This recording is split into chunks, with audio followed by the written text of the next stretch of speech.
Every time you sit down to focus, you're probably doing the exact opposite of what concentration requires. You clench your jaw, tighten your shoulders, and grip your thoughts like you're wrestling them into submission. That tension you feel when you're trying hard to focus is the very force that destroys your ability to concentrate. By the end of this, you'll understand why the most focused people on Earth look like they're doing absolutely nothing. Charles Haanel wrote the Master Key System across 24 weekly lessons, each one building on the last like floors of a building. And the flaw he spent the most time reinforcing was this: one, concentration is a function of stillness. The mind gathers its full power when you stop forcing it to perform. Think about how water behaves. A rushing river is scattered, chaotic, pulled in every direction by the terrain. A still, deep lake reflects everything with perfect clarity. Your mind works the same way. The rushing is what you've been calling focus. The stillness is what Haanel called the real thing. He laid out a specific mechanism for why effort backfires. When you strain to hold a thought, you activate every muscle in your body that has nothing to do with thinking. Your forehead creases, your hands tighten, your breathing gets shallow and fast. Each of those physical contractions sends a signal back to your mind that says danger, struggle, threat. And a mind in threat mode scatters its energy across 100 survival calculations. You wanted to hold one idea with laser precision. Instead, you triggered a storm. So what does genuine concentration feel like from the inside? Haanel described it as ease. A kind of mental poise where the thought you want to hold simply stays because you've removed every obstacle to its presence. He compared it to physical relaxation, the way a skilled athlete looks effortless at the peak of performance. A sprinter's face goes slack at top speed. A concert pianist's hands look loose, almost lazy. The power comes through the absence of resistance, through muscles that fire in perfect sequence because every unnecessary tension has been released. This is where most people hit a wall. You've spent your entire life believing that hard things require hard effort. School taught you that. Work reinforced it. And so when you sit down to meditate, to visualize, to hold an assumption in consciousness, you bring that same white-knuckle energy to the process. You try to force the image. You try to push away distracting thoughts. You try to make your mind obey. Haanel would say you just declared war on yourself. The mind resists force the way a finger trap tightens when you pull. Every ounce of pressure you apply creates some equal and opposite resistance inside your own consciousness. The distracting thoughts multiply. The desired image becomes slippery, hard to hold. Your frustration builds, which generates more tension, which scatters your energy further. It's a feedback loop, and effort is the fuel that keeps it spinning. His solution was counterintuitive enough that most of his students struggled with it at first. He told them to sit still, physically still, for 15 to 30 minutes, with the sole intention of releasing every tension in the body, starting from the feet and moving upward. No visualization yet, no affirmation, just stillness. He dedicated entire early lessons to this practice because he understood something that most manifestation teachers skip over. You cannot command the mind into focus. You can only create the conditions where focus arises on its own. Think about falling asleep.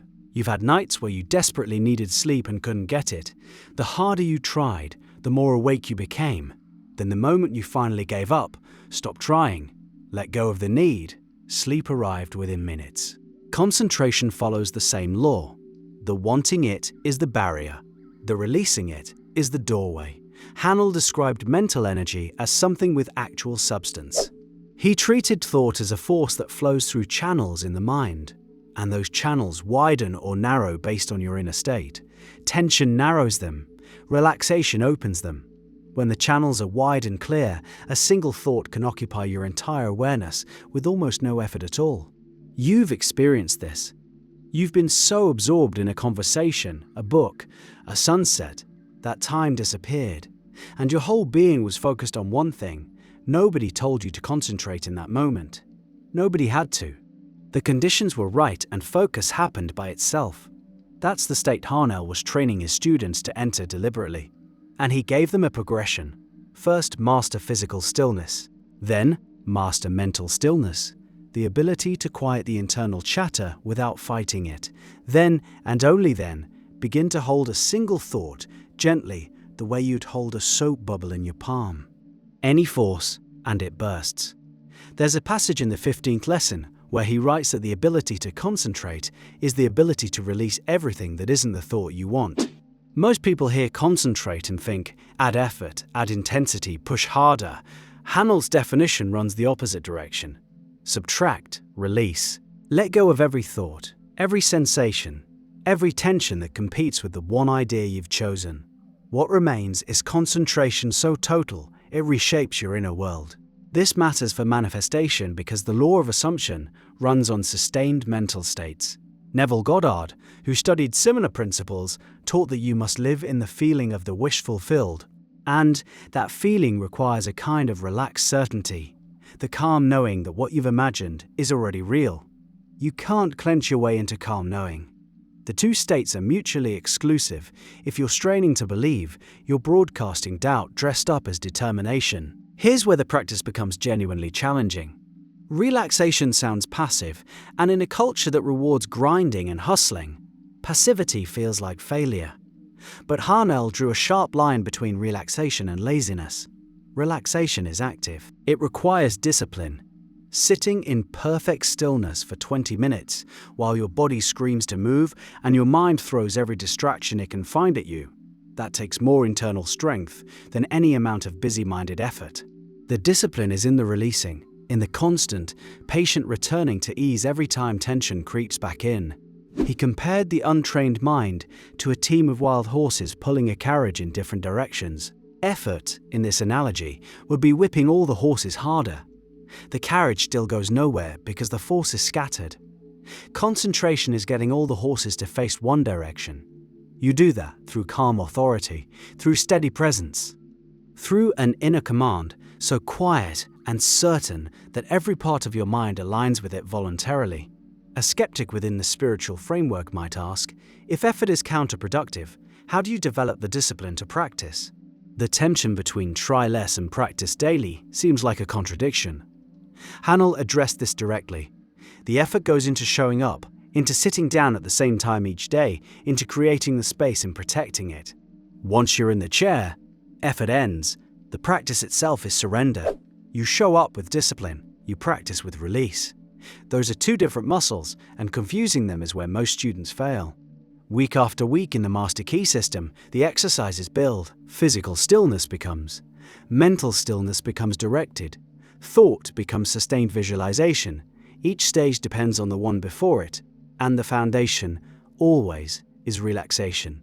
Skip it, and every subsequent exercise becomes a battle against your own tension. Build it properly, and the later exercises feel almost effortless. The thought stays because there's nothing pushing it away. Your body remembers a version of this. Remember being a child, lying in the grass, watching clouds shift into shapes. Your mind was completely focused, completely absorbed, and there was zero effort involved. That child state is closer to what Haanel was teaching than any productivity hack or focus technique you've encountered since. The child didn't know how to try hard, and that was the advantage. So tonight, or tomorrow morning, sit somewhere quiet, close your eyes, and instead of reaching for a thought, reaching for a vision, reaching for a feeling, release. Let your shoulders drop, let your jaw soften, let your breathing slow until it barely moves. Do this for 10 minutes before you attempt anything else. When a thought comes, let it pass the way a cloud passes. No judgment, no frustration, no effort.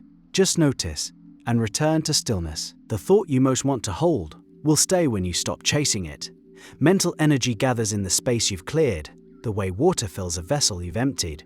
Your only task is to empty the vessel. The filling happens on its own, with an intelligence that knows exactly what shape to take. Haanel spent 24 lessons saying this in 24 different ways because he knew how hard it is to accept. The most powerful thing you can do with your mind is stop trying to control it and start trusting what happens when you get quiet enough to let it work.